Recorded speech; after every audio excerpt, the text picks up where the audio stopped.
താഴേന്ന് കയറി വരുന്നുണ്ട്. ഈ കിടക്കുന്നത് മെയിലാണ്, നിലത്ത് കിടക്കുന്നുണ്ട്, അത് മെയിലാണ്, ബാക്കിയൊക്കെ ഫീമെയിലാണ്.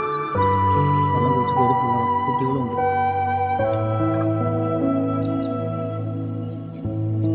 അവിടെ പോണവനും മെയിൽ തന്നെയാണ്. ഒരു ഗംഭീരവൻ അവിടെ താഴേക്കണം. താഴെ അല്ലേ?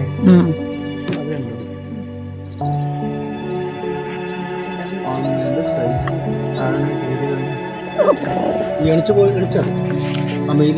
എണിച്ചു നാളെ എങ്ങനെയുണ്ടാവും? 1300 കിലോയ്ക്ക് പോയി ചാമ്പ്യനാണ്. അതിന്റെ റണ്ണിങ്ങും ബെസ്റ്റാണ്. പിന്നെ നോക്കണം.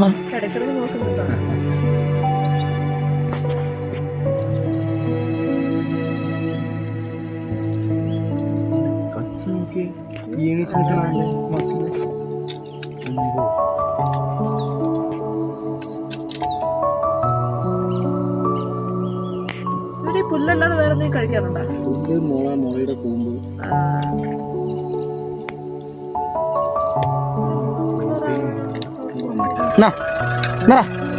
ഇവിടെ നോക്കുന്ന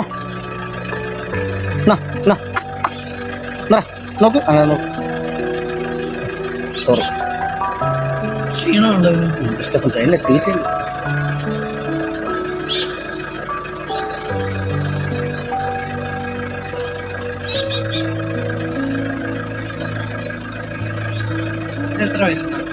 ഇതിനൊക്കെ പ്രായം ഉണ്ടാവും സാർ. ഇവകളുടെ പ്രായം കണ്ടുപിടിക്കാൻ നമുക്ക് പ്രയാസമാണ്. പല്ല് മാത്രം നോക്കാൻ പറ്റും.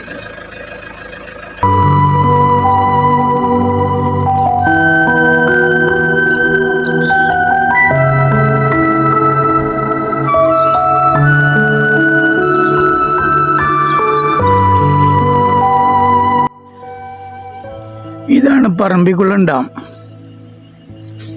നമ്മുടെ അവിടെ കണ്ടോ മാക്സിമം വാട്ടർ ലെവല്.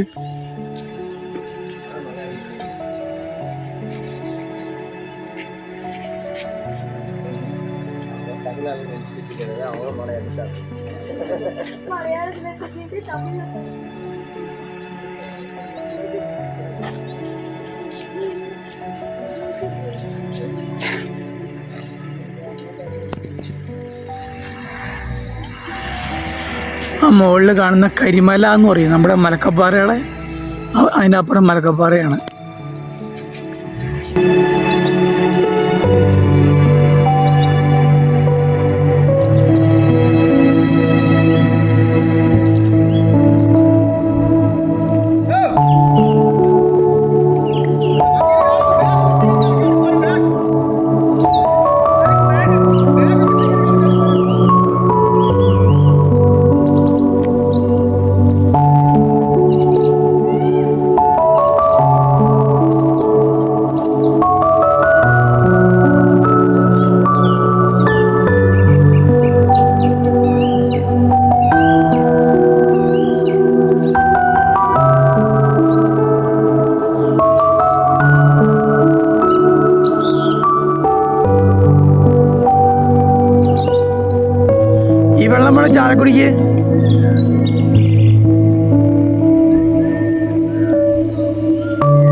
പറമ്പിക്കുളം ഡാമിൽ നിന്ന് തൂണക്കടവിലേക്ക് വെള്ളം കൊണ്ടുവന്ന ടണൽ എൻട്രി ചെയ്ത് കണ്ടോ.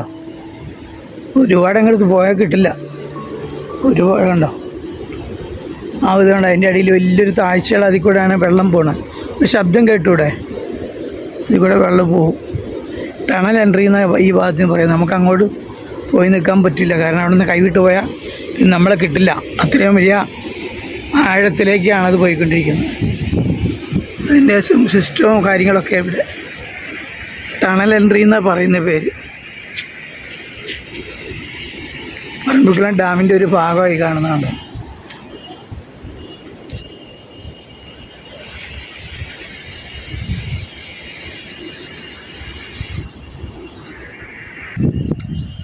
പറമ്പിക്കുളം ടണൽ എൻട്രി എന്ന് കണ്ടോ. പറമ്പിക്കുളത്തെ വെള്ളം അതിൻ്റെ അടിയിലോട്ട് ടണലുണ്ട്. നമ്മൾ നിൽക്കുന്നതിൻ്റെ അടിയിൽ ടണലുണ്ട്. ആ ടണൽ വഴിക്ക് കൊണ്ടുപോകുന്നൊരു ടണലാണിത്. ഈ സ്ഥലത്തിൻ്റെ പേര് നമ്മൾ പറയുന്ന ടണൽ എൻട്രി എന്നാണ്. അതായത് ഈ പുറകിലെ പറമ്പിക്കുളം ഡാമിലെ വെള്ളം ഇവിടെ മുതലുണ്ട്. ഇതിൽ ഇപ്പോൾ കാണാനില്ല. പറമ്പിക്കുളം ഡാമാണിത്. ടണലിൽ കൂടെ വെള്ളം പോകുന്ന ശബ്ദം കേൾക്കണേ. അതിൻ്റെ തുറക്കാനും അടയ്ക്കാനുമുള്ള മെഷീനറിയും കാര്യങ്ങളൊക്കെ. നമുക്ക് അങ്ങോട്ട് പ്രവേശനമില്ല, ശബ്ദം കേൾക്കുന്നില്ല.